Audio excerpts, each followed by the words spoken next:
SSC batch 2025 এর বায়োলজিতে মাত্র 7 দিনের মধ্যে কিভাবে সম্পূর্ণ বায়োলজিতে 95+ মার্ক অর্জন করতে পারবা তারই একটি সুপার শর্ট সাজেশন আজকে এই ক্লাসে আমি তোমাদেরকে দেখাতে চলছি।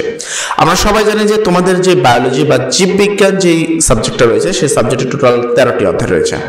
একটি অধ্যায় যদি তুমি একদিন করেও পড়তে লাগবে মিনিমাম 13 দিন সময় লেগে যাবে। এবার অনেকে বলবো ভাই তাহলে আপনি কিভাবে বললেন মাত্র 7 দিনের মধ্যে আপনি সম্পূর্ণ বায়োলজি মাত্র 7 দিনের মধ্যে কমপ্লিট করে দিবেন, তাও আবার 95+ মার্ক অর্জন করে। হ্যাঁ, কথাটা অবিশ্বাস্য মনে হলেও কথাটাকে বিশ্বাস করে দিব আজকের এই ছোট্ট সাজেশনে। কারণ আমরা প্রথমত সিলেক্টেড অধ্যায় করব, সিলেক্টেড অধ্যায়ের উপরে আমরা যদি একটা অধ্যায় ফুল দিই তাহলে ওই অধ্যায়টা করতে কিন্তু অনেকটা সময় লেগে যাবে। তো সিলেক্টেড অধ্যায়ের উপরে আমরা আবার সিলেক্টেড টপিক করব, যেন আমরা খুব অনায়াসে অল্প সময়ের মধ্যে সবচেয়ে ভালো একটি মার্ক অর্জন করতে পারি।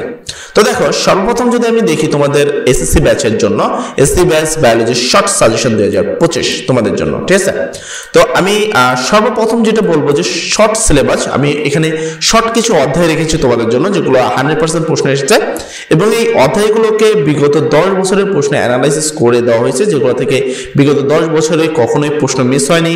শর্ট সিলেবাস হোক, যে সিলেবাস হোক, কারিকুলাম যেমনই হোক না কেন, এখান থেকে কোনোবারই প্রশ্ন মিস করেনি। আমি সেই অধ্যায়গুলোকে রেখেছি তোমাদের জন্য। তোমরা এখান থেকে যে কোনো 5টি অধ্যায় পড়লেই 5টা সৃজনশীল 100% কমন পেয়ে যাবা। আচ্ছা, এট ফার্স্ট আমরা যে অধ্যায়টি রেখেছি সেই অধ্যায় হলো অধ্যায় নাম্বার 2, অধ্যায় হলো জীবকোষ ও টিস্যু। তারপর অধ্যায় হলো 4, অধ্যায় 4তে আমরা করব জীবন ও শক্তি। এটা থেকে প্রচুর পরিমাণে প্রশ্ন এসেছে বিগত সালগুলোতে। তারপর হলো অধ্যায় 5, অধ্যায়ের নাম হলো খাদ্য পুষ্টি ও পরিপাক। তারপর অধ্যায় 6, অধ্যায় 6 থেকে জীবে পরিবহন। অধ্যায় 8 রেচন প্রক্রিয়া। এই অধ্যায়টি আমি মনে করি যে এটা একটা সুপার অধ্যায় প্রত্যেকটা ছাত্রের জন্য। খুবই সব মিলে মনে হয় 3 পেজ কি 4 পেজের একটি ছোট্ট একটি অধ্যায়, যেখান থেকে 3 থেকে 4টি পেজ পড়লে 100% একটি সৃজনশীল প্রশ্ন কমন আসবে। আমার কাছে এই অধ্যায়টি খুবই ভালো লেগেছে এবং বিগত প্রশ্ন অ্যানালাইসিস করে দেখি মাত্র 2-3টা টপিকই রয়েছে যেখান থেকে প্রশ্ন আসে। তারপরে তোমাদের অধ্যায় নাম্বার 9 পড়বা, যে অধ্যায়টি হলো দৃঢ়তা প্রদান ও চলন। তারপর অধ্যায় নাম্বার 12, যে অধ্যায়ের নাম হলো জীবের বংশগতি ও বিবর্তন। যদি কোনো ছাত্র আরো শর্ট কিছু চ্যাপ্টার চাও, সেক্ষেত্রে তোমরা চ্যাপ্টার পড়তে পারো 2, 5, 6, 8 আর 12 নম্বর অধ্যায়। এখানে বাই মিস্টেক 13 লিখেছি আমরা, ঠিক আছে? আচ্ছা, তারপরে আসি এবার আমরা টপিক কোনগুলো পড়বো। যদি এখানে সবগুলো টপিক রয়েছে, বাট আমি তোমাকে সাজেস্ট করবো যে যেই টপিকগুলো আমি দাগিয়ে দিচ্ছি তার মধ্যে তুমি আবার যে কোনো 5টা অধ্যায় সিলেক্ট করো, তারপরে ওই 5টা অধ্যায়ের এখানে সিলেক্টেড টপিকগুলো তোমরা পড়ো। দেখো, প্রথম অধ্যায়টি যদিও আমি দাগ দিই, বাট কেউ যদি প্রথম অধ্যায়টি পড়তে চাও তো তারা এই কয়টা টপিক পড়বা, ঠিক আছে?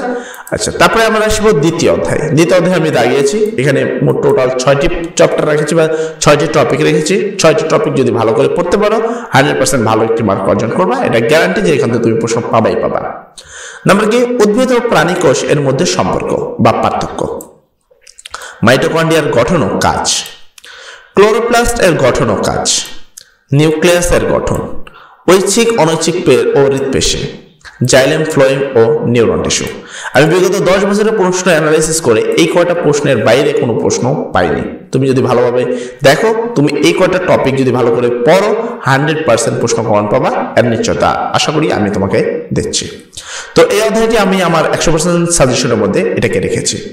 তারপর অধ্যায় নাম্বার 10 কোষ বিভাজন। এখান থেকে বিগত সালে প্রশ্ন এসেছে, বাট কিছু যখন শর্ট সিলেবাস করা হয়েছে তখন এই এটাকে স্কিপ করে দিয়েছে, তারা এই অধ্যায়টিকে তুলে দিয়েছে। তার মানে এই অধ্যায়টি তুলনামূলক গুরুত্বপূর্ণ হলেও কিছু টাইম এটা গুরুত্বপূর্ণ না। এখান থেকে বিগত 2-1 সালে প্রশ্ন আসেনি, বাট এই অধ্যায়টি যারা পড়তে চাও তারা এই কটা টপিক পড়বা। এই কটা টপিক থেকে 100% প্রশ্ন এসেছে। বিগত যেই কয় সালে প্রশ্ন এসেছে এর বাইরে কোনো জায়গাতে প্রশ্ন আসেনি, যেটাকে আমি রাখিনি আমার 100% এর তালিকায়। আমার তালিকায় থাকা আরেকটি অধ্যায় হলো 4র্থ অধ্যায়, যার নাম হলো জীবনী শক্তি। এটাকে 100% রেখেছি কারণ এখান থেকে 100% প্রশ্ন প্রত্যেক সালেই এসেছে। তো এখান থেকে আমি টোটাল 5টি টপিক রেখেছি। কেবাস চক্র, গ্লাইকোলাইসিস, হ্যাশ অ্যান্ড স্ল্যাক চক্র, এগুলোকে একটি টপিক। তারপরে এখানে হলো সালোক সংশ্লেষণের পর্যায়সমূহ বা পর্যায় নিয়ে আলোচনা, সালোক সংশ্লেষণের জীবের নির্ভরশীলতা আর ফটোলাইসিস। এই যে কয়টা টপিক রেখেছি তোমাদের জন্য, এই 4টি টপিক পড়লে 100% এই প্রশ্ন থেকে তুমি একটা কমন পাবা। তাই খুবই গুরুত্ব সহকারে এই টপিকগুলো তোমরা একটু ভালো করে পড়বা। এরপর অধ্যায় 5, যে অধ্যায়ের নাম হলো খাদ্য পুষ্টি ও পরিপাক। এই অধ্যায় থেকে সবচেয়ে বেশি প্রশ্ন গ নম্বরে আসা হলো বিএমআই বা বিএমআই নির্ণয় করো। এই প্রশ্নটা আমি সবচেয়ে বেশিবার দেখেছি। এই অধ্যায়ে ম্যাক্সিমাম প্রশ্ন এসেছে যেগুলো, সেটা বিএমআই নির্ণয়, খাদ্য পরিপাক, পুষ্টিহীনতা ও প্রতিকার, তারপর মাইক্রোনিউক্লিয়েট্রেট কাজ ও অভাবজনিত লক্ষণ, আদর্শ খাদ্য পিরামিড। এই যে টপিকগুলো দেখছো, এই মাত্র 5টা টপিক থেকে বিগত সকল সালে প্রশ্ন এসেছে এখানে। তো এখানে ওভার দেওয়া রয়েছে, আমি চাইলে আরো কিছু ছোট করতে পারতাম, বাট আমি মনে করি একটি অধ্যায় 2 দিন 1 দিনের মধ্যে পড়া পসিবল তোমাদের জন্য। 5টি অধ্যায় 7 দিনের মধ্যে কিছুই না যদি তুমি সিলেক্টেড টপিকগুলো পড়ো। তারপর অধ্যায় 6, যার নাম হলো জীব পরিবহন। এটাকেও আমি 100% গ্রান্টেড সাজেশনে রেখেছি, এবং এখান থেকে তোমাকে যে জিনিসটা পড়তে হবে সেটা পানি ও লবণ শোষণ, রক্ত উৎপাদন, রক্ত কণিকা সমূহের কাজ, রক্ত সঞ্চালন পদ্ধতি, রক্তচাপ ও নিয়ন্ত্রণ। হ্যাঁ, এটা আমি তোমাদেরকে জন্য 100% গুরুত্ব রেখেছি, এবং এই প্রশ্নটা আসবে। পরবর্তী অধ্যায় হলো অধ্যায় 7, গ্যাসীয় বিনিময়। এই অধ্যায়টাকে আমি 100% প্রক্রিয়াতে রাখিনি, বাট আমি 100% সাজেশন না রাখলেও তুমি এটা পড়বা, কেননা এখান থেকে বেশ অনেকগুলো বড়ই কিন্তু প্রশ্ন এসেছে। এখান থেকে তোমরা যে টপিকগুলো পড়তে পারো, ফুসফুস ক্যান্সার, শ্বসনতন্ত্রের রোগ ও লক্ষণ ও প্রতিকার, গ্যাসীয় বিনিময় ও পরিবহন ব্যাখ্যা, শ্বাসক্রিয়ার ব্যাখ্যা, শ্বসনতন্ত্রের প্রধান অঙ্গসমূহের কাজ। তারপরে অধ্যায় 8, যার নাম হলো রেচন প্রক্রিয়া। এবার এই রেচন প্রক্রিয়া থেকে তুমি কি কি পড়বা, কি কি টপিক পড়তে হবে, সেখানে তুমি রেচন প্রক্রিয়া থেকে আমি আগে বলছি যে ছোট্ট একটি অধ্যায় এবং ছোট্ট একটি কিছু টপিক যদি 100% পড়ো, এখান থেকে 100% একটি প্রশ্ন কমন তুমি পাবা।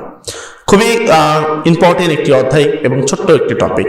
এখান থেকে সবচেয়ে বেশি টপিকে প্রশ্ন এসেছে প্রথম 3টে, এখানে আরেকটা টপিক রয়েছে এই 3টে থেকে। আর বাকি আমি এই 2টা প্রশ্ন মাঝে মধ্যে কিছু কিছু জায়গায় দেখেছি, বাট আমি সবচেয়ে বেশি প্রশ্ন দেখেছি বৃক্কের গঠন ও কাজ, ডায়ালাইসিস আর নেফ্রনের গঠন ও কাজ।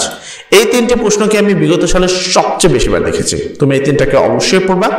পাশাপাশি আরো কিছু বোর্ডে আমি দেখা গেছে বৃক্ক বিকল করণীয়, বৃক্ক প্রতিস্থাপনে করণীয়। তারপর হলো এই অধ্যায়, এই টপিকটাকে তুমি নাও পড়লে চলবে, সমস্যা নেই। এরপরে অধ্যায় নাম্বার 9, দৃঢ়তা প্রদান ও চলন। দৃঢ়তা প্রদান ও চলন থেকে তুমি কি কি টপিক পড়তে পারো?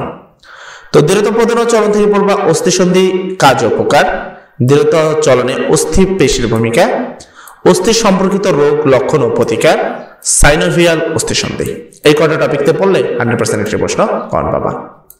এর পরবর্তী অধ্যায় নাম্বার 10, যাকে বলা হয় সমন্বয়। এই সমন্বয় অধ্যায় থেকে তোমাকে যেটা পড়তে হবে সেটা হলো ফাইটো হরমোনের কাজ, প্রত্যবর্তী ক্রিয়ার ব্যাখ্যা, নিউরনের গঠন, হরমোন জনিত সমস্যা ও প্রতিকার, মস্তিষ্ক। এই কয়টা টপিক থেকে এখান থেকে প্রশ্ন আসছে, তবে আমি এটাকে 100% গ্যারান্টি সাজেশনে রাখিনি, তুমি চাইলে এটাকে স্কিপ করতে পারো। তারপর অধ্যায় নাম্বার 11, জীবের জনন। এখান থেকে তুমি পড়বা নিষেক প্রক্রিয়া, পুং ও স্ত্রী গ্যামেটোফাইটের উৎপত্তি, পরাগায়নের প্রকারভেদ, এইডস কারণ ও প্রতিকার, স্বপরাগায়ন ও পরপরাগায়নের মধ্যে সম্পর্ক। এই কটা টপিক পড়বা, 100% ভালো একটি মার্ক করবা। তারপর অধ্যায় হলো তোমার 12, জীবের বংশগতি ও বিবর্তন। এখান থেকে তোমাকে পড়তে হবে ডিএনএর অনুলিপন, বিবর্তন ও প্রাকৃতিক মতবাদ, জেনেটিক ডিসঅর্ডারের কারণ ও ফলাফল, লিঙ্গ নির্ধারণ। এই কটা টপিক বললে এখান থেকে না, বাট এটাকেও আমি 100% গ্যারান্টিতে রাখিনি, সরি এটাকে রেখেছি। আচ্ছা, তারপরে তোমাদের 13 নম্বর অধ্যায়, যেখান থেকে পড়তে হবে জীবের পরিবেশ। অধ্যায় পড়তে হবে গ্রিন হাউস ইফেক্ট, ভারসাম্য রক্ষায় পরিবেশের গুরুত্ব। তারপর হলো এখানে তোমার কি শক্তি প্রবাহ ও পুষ্টি উপাদানের সম্পর্ক, বাস্তু সংস্থানের উপাদান লেখো। তারপর অধ্যায় নাম্বার 13, যেখানে তোমাকে পড়তে হবে টিস্যু কালচার, রিগনেমেন্ট ডিএনএ প্রযুক্তির গুরুত্ব। তারপর হলো জীবের প্রযুক্তির গুরুত্ব। এই কটা টপিক পড়লে 100% প্রশ্ন কমন পাবে ইনশাল্লাহ। সবাই গুরুত্ব সহকারে এই কটা টপিক পড়বা, আশা করি এর বাইরে তোমাকে কিছু পড়তে হবে না। আজকের সাজেশনটি এতটুকুই, আশা করি সবার ভালো লেগেছে এবং অবশ্যই গুরুত্ব সহকারে দেখেছো। সবাই ভালো থাকবা, সবার জন্য ভালো। আসসালামু আলাইকুম।